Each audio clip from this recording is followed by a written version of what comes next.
Avis à la population, 8 Mont-Blanc vous présente la place du village.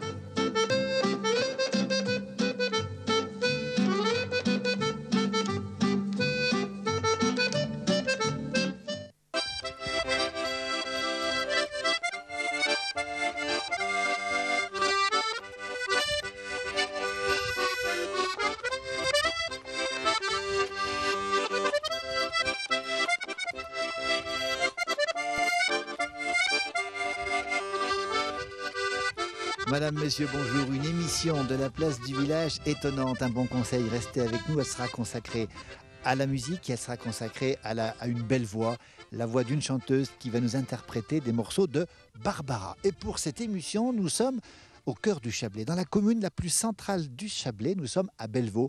Derrière nous, le superbe lac de Vallon qui s'est formé en 1943 parce qu'il y a eu une coulée de boue qui a fait le lac ici. Et puis à mes côtés, ceux qu'on a l'habitude de voir dans cette émission. À ma droite, c'est Roger Lecras, le baron des Abers. Bonjour Roger. Bonjour. Le Cras, attention. Le Cras, oui. Lino, votre inséparable Yorkshire. Et puis à ma gauche, c'est Dédé Duret, de la Vallée Verte, Dédé Duret, à Berlulin, des divisions. Bonjour Dédé. Bonjour, une fois de plus, je suis bien content d'être avec vous. Eh bien c'est réciproque. Alors on est ici au lac de Vallon et puis on est content parce que c'est l'occasion pour nous de vous présenter justement une chanteuse qui nous a été suggérée par le baron. Alors cette chanteuse, elle nous chante du Barbara, c'est ça ? Voilà, tout à fait. Avant quand même, Dédé, ces lieux où nous sommes ici, ce sont des lieux très forts. On est au cœur du Chablais, le lac de Vallon derrière nous, entouré de forêts, entouré de montagnes. Et oui, et là ça me rappelle des souvenirs parce que je suis venu voir quand il y a eu l'éboulement là. Vous vous en souvenez ? En 43 oui, 43, bien sûr. Oui. C'était hier. C'était juste avant-hier. Juste avant-hier. Et c'était un moment d'émotion hein, quand la montagne est descendue pour barrer la vallée, pour faire le lac. Oui. Il y a eu pas mal de... On en reparlera dans cette émission. Hein. C'était impressionnant. Impressionnant. Oui. On avait le souvenir. Oui. Alors, ce qui est important de dire, c'est qu'ici, c'est le cœur du Chablais, c'est le cœur des traditions, et puis c'est tellement beau cet endroit. Ah oui, puis surtout aujourd'hui, hein, c'est magnifique. Hein. Sous le soleil. Sous le soleil, c'est agréable, un petit air qui nous rafraîchit là. On a un petit air et puis un petit air de musique. Le petit air de musique, c'est votre copain, on va le dire, le copain, le baron des Abers avec son toutou Lino. Hein. Un Yorkshire terrier irlandais. Et puis alors, on est très touchés parce qu'il a une petite, allez, on va le dire, une petite médaille. Parlez-nous un peu de cette petite médaille, Roger. C'est comme ça. Moi, je suis croyant, alors donc voilà. Et vous l'aimez beaucoup, ce toutou? Ah, ça, ouais. Je pensais pas que je me serais attaché autant à ce chien, parce que moi, avant, quand j'étais en Bretagne, j'avais des dogs allemands. Alors, la taille, le poids, c'est plus du tout la même chose, mais j'y suis attaché comme à la prunelle de mes yeux. On sent la complicité entre Lino et puis Roger, justement. Et puis, il ne pourrait pas se passer de vous, je crois. Non, je pense pas, non. Alors, dans cette émission, on l'a dit, on va tout de suite rencontrer quelqu'un que vous connaissez. Hein. C'est une jeune femme qui chante Barbara, qui nous vient de Bon-Chablais. Et alors, justement, vous l'avez rencontrée, vous avez eu déjà l'occasion d'en parler un petit peu. C'est elle qui m'a appelé suite à un article de journal. Et puis, voilà, on a commencé à se voir. Et puis, voilà. Puis moi, j'ai envie de la faire connaître parce qu'elle le mérite. Eh bien, tiens, elle le mérite. Vous aussi, amis téléspectateurs, vous le méritez. On se retrouve juste maintenant dans quelques poignées de secondes avec Maryl et puis surtout ces beaux morceaux de Barbara. On vous aura entendu un petit coup quand même à l'accordéon, Roger, quand même. Hein. Ah oui, un petit peu, oui. Bah tiens, depuis le lac de Vallon, l'endroit est magnifique. Il est superbe. À découvrir, c'est le coup de cœur dans cette émission. Bellevaux, c'est au cœur du Chablais. On est entouré de montagnes, le ciel est bleu et on est le 30 juin 2010. Derrière la caméra, c'est Christian Rossa. Merci beaucoup, Dédé. Merci à vous, surtout à vous. Merci, Roger. Ouais, merci, Philippe.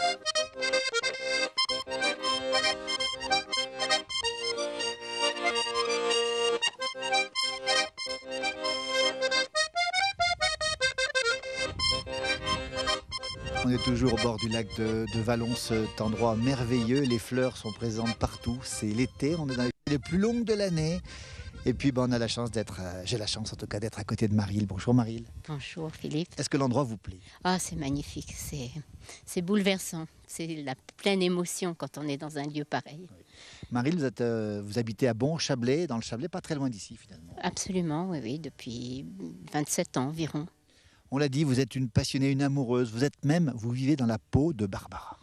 Disons que c'est Barbara qui est en moi. Je ne vis pas dans sa peau parce que je reste bien moi. Je cherche surtout pas à l'imiter parce que c'est pas ça, c'est que je la sens vivre en moi. Parce qu'elle est présente, parce que quand je la chante, je retrouve ce que je voulais dire. À chaque fois que je chante, que je répète, je la sens près de moi. C'est un peu quelque chose de bizarre, mais voilà, c'est peut-être du fait que...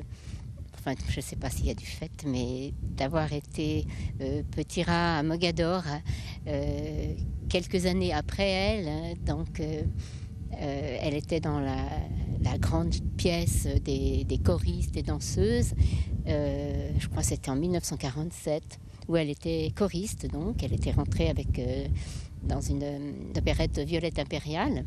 Et moi, quelques années après, j'étais exactement dans la même loge et avec les mêmes personnes, c'est-à-dire les habilleuses, dont Madame Blanche. Vous faites un tour de chant avec combien? Une vingtaine de chansons de Barbara? Oui, plus d'une vingtaine de chansons, bien sûr. Et puis je recherche un accordéoniste qui voudrait bien m'accompagner parce que je trouve que c'est ingrat un peu, c'est beaucoup de solitude. Moi, je chante la solitude parce que je la ressens dans beaucoup de moments dans ma vie. Mais être accompagné par un orchestre ou par un pianiste, accordéon, contrebasse, enfin... de toute façon, c'est un échange en plus. Je veux dire que quand on aime Barbara, moi j'ai envie de lui rendre le plus grand hommage qui soit, c'est-à-dire continuer de l'interpréter avec l'amour, mais avec les musiciens. C'est une osmose qui se passe, c'est des contacts très différents. Marie-Hille, tout de suite, vous avez parlé de solitude. On va vous entendre dans cette très très belle chanson. Dans la solitude justement du lac de Vallon, ici à Bellevaux, on vous retrouve juste après cette très très belle chanson de Barbara, interprétée par Marie-Hille. Je l'ai trouvée devant ma porte, un soir que je rentrais chez moi. Partout elle me fait escorte, elle est revenue, la voilà, la renifleuse des amours mortes. Elle m'a suivi pas à pas, la garce, que le diable l'emporte. Elle est revenue, elle est là, avec sa gueule de carême, avec ses larges yeux cernés. Elle nous fait le cœur à la traîne, elle nous fait le cœur à pleurer. Elle nous fait des matins blêmes et de longues nuits désolées. La garce, elle nous ferait même l'hiver au plein cœur de l'été. Dans ta triste robe de moire, avec tes cheveux mal peignés, t'as la mine du désespoir. Tu n'es pas belle à regarder, allez va-t'en porter ailleurs, ta triste gueule de l'ennui. Je n'ai pas le goût du malheur, va-t'en voir ailleurs si j'y suis. Je veux encore rouler des hanches, je veux me saouler de printemps. Je veux m'en payer des nuits blanches, à cœur qui bat, à cœur battant, avant que sonne l'heure blême. Et jusqu'à mon souffle dernier, je veux encore dire je t'aime et vouloir mourir d'aimer. Elle a dit, ouvre-moi ta porte, je t'avais suivi pas à pas. Je sais que tes amours sont mortes, je suis revenue, me voilà. Ils t'ont récité leurs poèmes, tes beaux messieurs, tes beaux enfants, tes faux rimbaud, tes faux verlaines. Eh bien, c'est fini maintenant. Depuis, elle me fait des nuits blanches, elle s'est pendue à mon cou. Elle s'est enroulée à mes hanches, elle se couche à mes genoux. Partout elle me fait escorte et elle me suit pas à pas. Elle m'attend devant la porte, elle est revenue, elle est là. La solitude, la solitude. Voilà la solitude, et quel bel endroit pour interpréter cette chanson ici.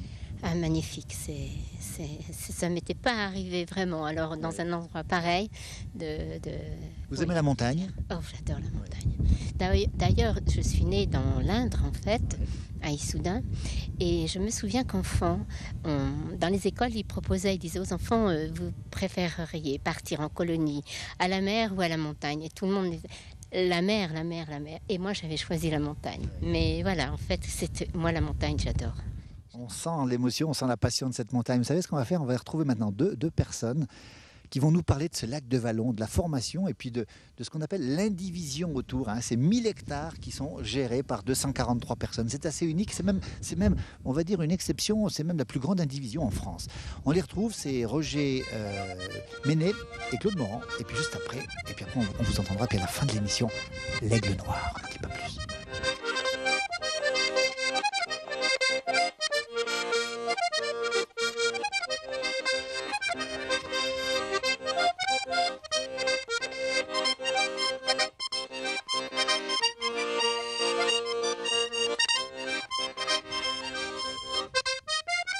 Voilà ce beau lac de Vallon derrière nous, ce lac qui fait 12 ou 13 hectares. Avec nous pour nous parler, non pas du lac, mais d'une structure un peu particulière. C'est ce qu'on appelle l'indivision de Vallon. C'est un ensemble de 1042 hectares, 243 personnes avec 300 hectares d'alpage. Les dirigeants de tous ces espaces autour du lac sont avec nous. Claude Morand, bonjour. Bonjour Philippe. Procureur de cette indivision de Vallon et le président du conseil d'administration, Roger Ménet. Bonjour Roger. Bonjour. Alors, on est vraiment content d'être avec vous parce que c'est une institution, on va le dire Roger, c'est la plus grande indivision de France, ce groupement très original. Sens, oui, tout à fait, c'est la plus grande, exact. Alors, un mot sur le lac, Roger et Claude, derrière nous, 1943. Ce lac se forme, Roger. Racontez-nous un peu ce qui se passe. 1943, au mois de mars, il y avait encore de la neige, etc. Des ouvriers qui travaillaient sur la scierie qui est là-dessous, sous le remblai, sont aperçus parce qu'ils faisaient les 3-8 déjà, et ils sont aperçus dans la nuit, il n'y avait plus d'eau. Alors ils ont été réveiller le patron, oh, il n'y a plus d'eau, qu'est-ce qui se passe? Puis ils ont dit, oh, bah, c'est rien, on verra demain. Ils se pensaient. Puis le lendemain, ils se sont aperçus qu'il y a une coulée qui venait depuis là-haut, depuis la montagne, depuis le col de la Guet, la pointe de la Guet, et qui a mis 1 mois pour descendre, tout doucement, mais inexorablement, et des milliers de mètres cubes de terre, de remblais, les arbres arrachés, etc. Donc en descendant, ont emmené les chalets, ont emmené quelques habitations là-dessus, et tout ça est venu buter contre la moraine, le rocher, là en face. Et évidemment, la rivière, tout doucement, est montée et a noyé la ferme qui était là-bas au fond derrière nous. Et puis voilà, le lac s'est formé. Alors c'était une catastrophe à l'époque et c'est devenu un atout touristique aujourd'hui parce que c'est vrai que ce lac est magnifique. Pas de victimes, mais on va le dire aussi, pas mal de bâtiments, Claude, qui sont partis justement dans la coulée. Oui, notamment sur l'alpage de Vallonnet, je crois qu'il y avait 12 ou 13 chalets. En plus, donc en descendant ici, la ferme de la Choronde. Et après, donc, la ferme où nous sommes ici, de la Beauvau, il y avait une ferme là. En dessous, la scierie, donc était la scierie Monet. Et puis, donc, ça a inondé le village des Condus, il y avait deux maisons. On va parler un peu maintenant de cette indivision, 1042 hectares, la plus grande de France, on l'a dit. Alors vous êtes le procureur. Le procureur, c'est celui qui gère au quotidien l'indivision. C'est un sacré boulot, Claude. C'est du travail, effectivement, c'est du travail parce qu'on a beaucoup de chantiers. En plus, là, on a un gros projet pour accéder au plateau de La Moïta, Lénan, Trelsay, donc pour 2011. C'est du travail. Et puis, plus la gestion de la forêt. On a été élu pour gérer cette division en bon père de famille. Et on doit continuer dans ce même sens, comme ceux qui ont passé avant nous l'ont fait. Et surtout, continuer à la moderniser. Voilà. Mais écoutez, on va justement en parler un petit peu plus maintenant avec Roger, parce qu'il y a un ouvrage qui vient de sortir, ça c'est rare quand même, sur cette indivision. Et quel titre? Ça s'appelle Destin d'affinité. Et c'est un spécialiste qui l'a écrit. On a une chance terrible parce que, bon, il y a quelques années en arrière, 2-3 ans en arrière, on s'est trouvé dans une réunion, on discutait. Philippe Déturche, l'auteur du livre, s'est trouvé avec nous et en discutant, il nous racontait des trucs que nous-mêmes, on ne connaissait pas. Il faut le dire comme ça. Vallon, il connaît encore mieux que nous, Philippe, sur l'histoire. Et Claude, c'est Claude qui lui a dit, mais au fait, Philippe, si tu nous faisais un livre sur l'indivision, il dit pourquoi pas. Donc ce livre a vu le jour. On a fait un groupe de travail ouvert à tout le monde, tous les gens qui étaient intéressés. Philippe nous amenait des documents. Et puis nous, de notre côté, on rapportait des histoires qu'on avait entendu de l'ancien temps, etc. Certains des documents qu'ils avaient retrouvés chez eux. Et puis on avait une chance aussi, c'est d'avoir un ancien qui a 90 ans aujourd'hui, mais qui est une vraie mémoire. Il se rappelle de choses formidables, il sait tout. D'ailleurs, quand quelqu'un a besoin de savoir une anecdote, il va demander à Joseph, et Joseph explique. Donc il s'appelle Joseph Converset, et qui lui a été là à toutes les réunions. Bravo en tout cas pour cette belle idée, d'abord de conserver le patrimoine et puis de conserver les traces de l'histoire. Merci à tous les deux. Vous aimez la musique, Claude, vous n'avez pas votre accordéon aujourd'hui parce que vous êtes en plein foin aujourd'hui. Hein. Oui, on est en plein foin.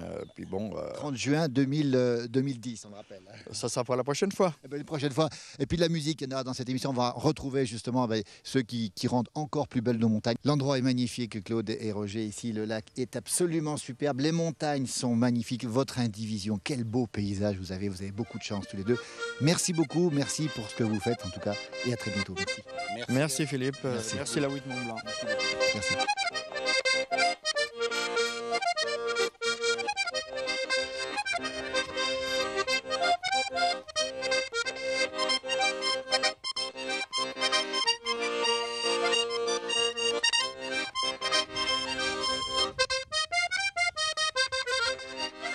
Le très très beau lac de Vallon sous le soleil du 30 juin 2010.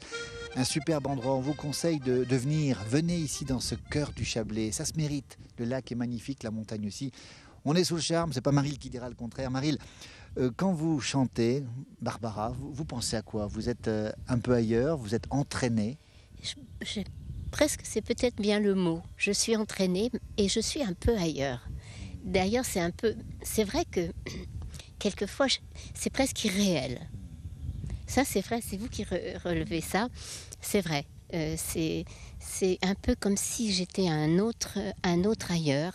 C'est un passage de ma vie qui aboutit enfin. En fait, j'ai eu dans ma vie, et c'est un grand bonheur, la chance de faire les deux métiers que j'aimais le plus au monde. C'est-à-dire le milieu artistique, donc je viens de l'école du spectacle à Paris. Et ensuite, des gros moments de ma vie, j'ai changé et j'ai pu m'occuper des êtres humains.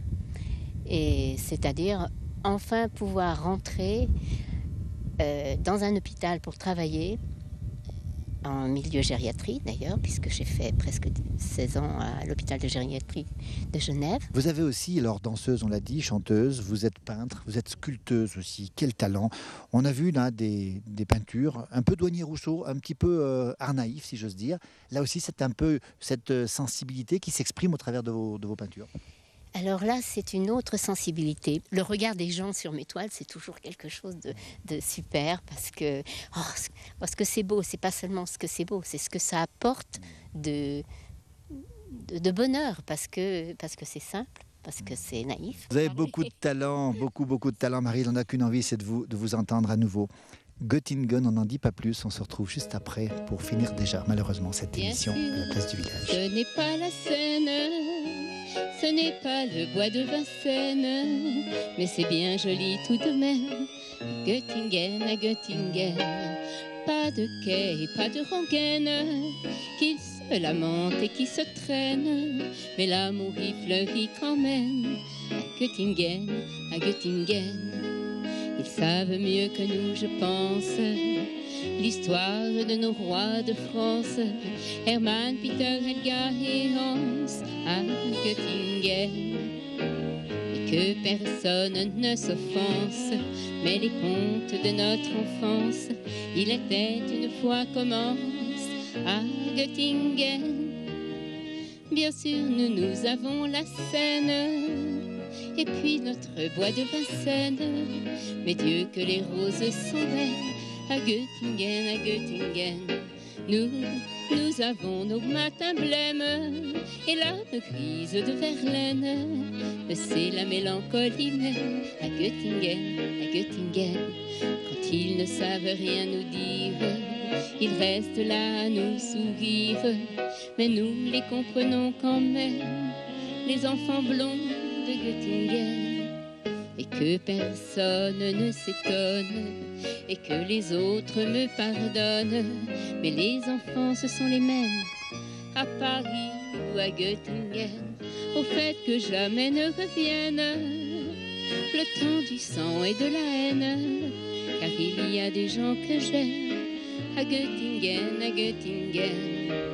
et lorsque sonnerait l'alarme, s'il fallait reprendre les armes, mon cœur verserait une larme pour Göttingen, pour Göttingen.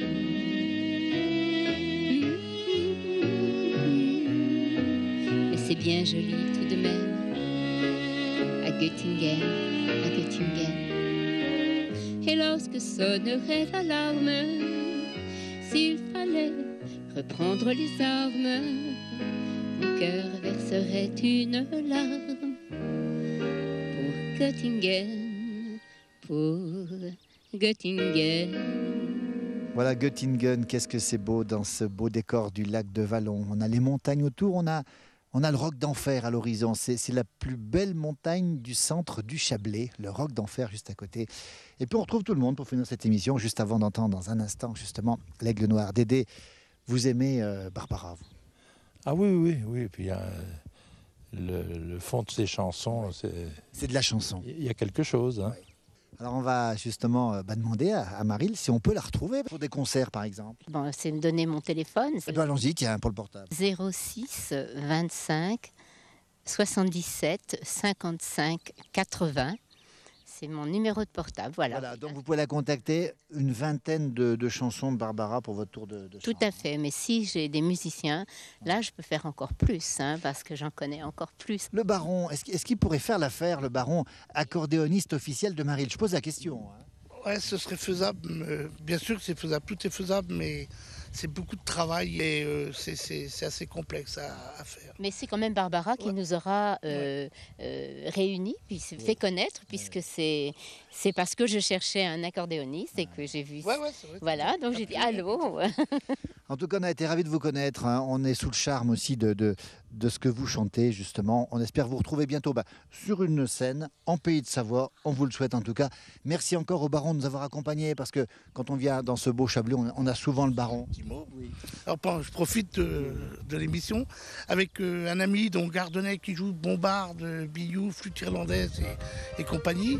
On a un projet de CD qui va être moitié musique celtique et moitié musique haute-Savoie. On vous retrouvera le baron justement avec ce nouveau CD. Merci Dédé, on reviendra en Vallée-Verte. Merci à vous. Merci beaucoup. Et puis, je vous dis à la prochaine fois. Et bien la prochaine fois, on vous le promet. Merci à toi Christian derrière la caméra, on était tellement bien. On a la montagne, les petites fleurs, on a une température de plus de 20 degrés aujourd'hui. Et pour terminer, l'aigle noir n'est pas loin dans le ciel, le lac est à côté. C'est l'aigle noir. Merci beaucoup à tous. Merci à vous. Merci Philippe. Merci Dédé. Merci. Une nuit près d'un lac, je m'étais endormi quand soudain, semblant crever le ciel et venant de nulle part, surgit un aigle noir lentement, les ailes déployées lentement. Je le vis tournoyer près de moi, dans un bruissement d'air, comme tombé du ciel. L'oiseau vint se poser, il avait les yeux couleur rubis et des plumes couleur de la nuit. À son front brillant de mille feux, l'oiseau roi couronné portait un diamant bleu. De son bec, il a touché ma joue. Dans ma main, il a glissé son cou. C'est alors que je l'ai reconnu, surgissant du passé. Il m'était revenu, dit l'oiseau. Oh, dis, emmène-moi, retournons au pays d'autrefois, comme avant, dans mes rêves d'enfant, pour cueillir en tremblant des étoiles comme avant, dans mes rêves d'enfant, comme avant, sur un nuage blanc, comme avant, allumer le soleil, être faiseur de pluie, et faire des merveilles. L'aigle noir, dans un bruissement d'air, prit son vol pour regagner le ciel.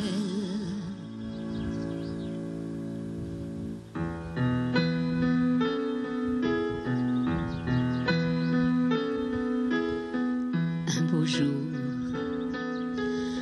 ou peut-être une nuit, près d'un lac, je m'étais endormi quand soudain, semblant crever le ciel et venant de nulle part, surgit un aigle noir un beau jour. Où était-ce une nuit près d'un lac? Je m'étais endormi quand soudain, semblant crever le ciel et venant de nulle part, surgit un aigle noir un beau jour. Une nuit près d'un lac endormi.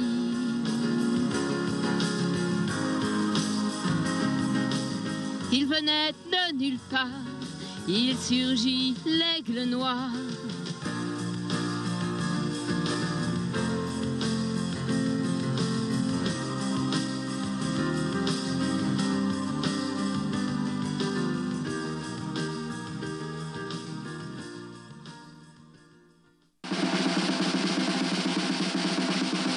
Avis à la population, Huit Mont Blanc vous a présenté la place du village.